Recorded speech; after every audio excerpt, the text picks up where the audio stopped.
self-oscillating transistor actually works. Let's quickly go to the 555 timer. Yeah, the 555 timer. Sorry. Yo ladies, welcome back to a new video. Not really a new video because it's actually the part 2 of the wireless power transmission circuit on how it actually works, which I actually made the part 2 about a few days ago. So this is actually the part 2. So you actually, guys, if you haven't checked out the part 1, check out the part 1 up right there. I made the link right there, or you can just check in the link in the description, the first link to get to part 1 on this wireless power transmission journey, and so that you can be able to understand it much better. But anyways, we are going to be talking about the wireless power transmission using a 555 timer IC chip to make it, and let's see how it's going to be. It's going to be an upgrade, I'm not going to lie, chat. So let's dive in and you're going to love it. And if you're enjoying this content, do to smash the like button. Let's get to 100 likes on this video, and also subscribe to my channel if you really enjoy this. Please subscribe to my channel. It's really hard to grow a channel on electronic niche, I guess. So help your small creator, and let's get to 1000 subscribers before the ending of this year, and 500 subscribers before the ending of next month, and let's get to it. And also, I forgot to tell you the current draw of the last circuit. Yeah, the current draw of the one transistor self-oscillating circuit. It actually draw about 0.006 milliamps. Yeah, it was really small and yeah, not noticeable. And using the 555 timer IC chip to create the oscillation for the wireless power transmission, we got a total draw of about 1.7 amps, which is so ridiculous and which is really bad. But actually, I really need to make some adjustments and maybe other electronic appliance or electronic stuff added to create this reduction in the current draw, but we will do that in the future video. Thank you very much, and let's just go back to what you're saying. I'm creating a 555 timer. I know you all have ideas on how to create a frequency generator using a 555 timer IC chip.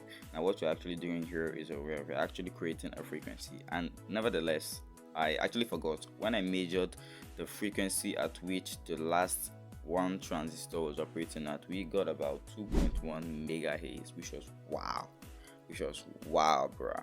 But anyways, we are going to be creating close to 50 kilohertz upward, 50 to 500 kilohertz using the 555 timer IC chip. Yeah, we're going to be creating 50 to 500 kilohertz, and we're going to be putting a potentiometer which we're going to be using to adjust the frequency to actually see which one's best and which one is actually working best for the circuit.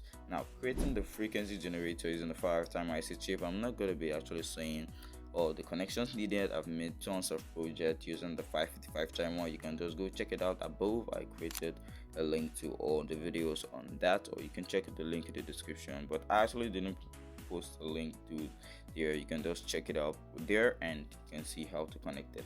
Okay, now also we are not just going to be connecting the output of the 555 timer, which is the pin 3, directly to our coil, and yeah, we are not going to be doing that. We are going to be using a transistor to protect the output of the 555 timer. We are going to be using a BD139 NPN power transistor. Yeah, this is an NPN power transistor. We're going to put in. I think it's definitely going to get hot because it's actually really not a high frequency transistor, so it's really going to get hot on working on these frequencies.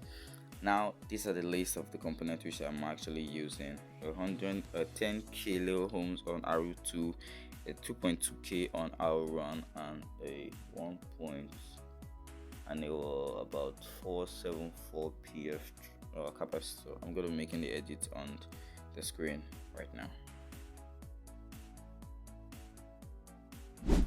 I'm creating this 555 timer coil. We are not going to be needing a center tab because we are already creating the frequency. No need of the circuit to oscillate on its own. We are creating the frequency for it. You just need to feed it to the transmitter coil and also to be received by the receiving coil.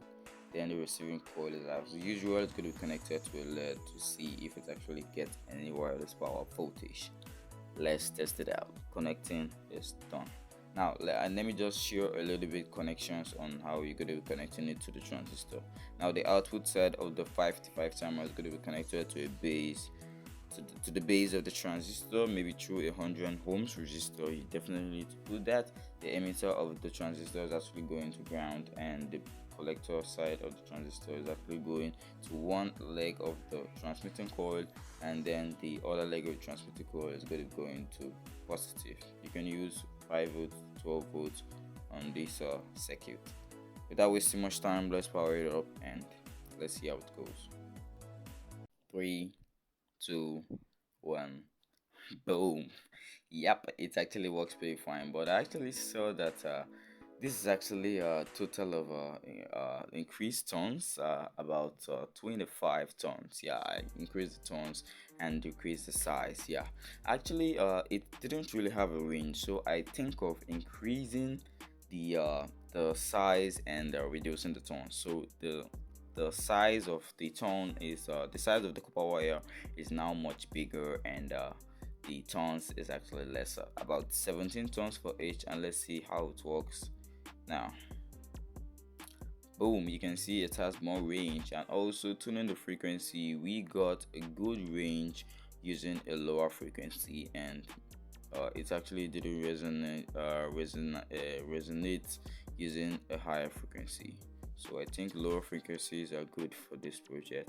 But well, you can see the difference. You see the difference using the one transistor, and you see the difference using 555 Timer IC chip oscillating wireless power transmission. You can see the difference. Hope you learned something new. If you need any idea or what you don't understand, let me know in the comment section, and I will try my best to explain it for you. Thank you very much. Also, just to remind you again, let's get to 100 likes on this video, and also subscribe to my channel. I really appreciate that. Really need to get to 500 subscribers. Support a small creator, and I will really reward everyone if I get successful. Thank you very much for watching this video to the ending. I really appreciate you, and I'll see you in the next one. Peace.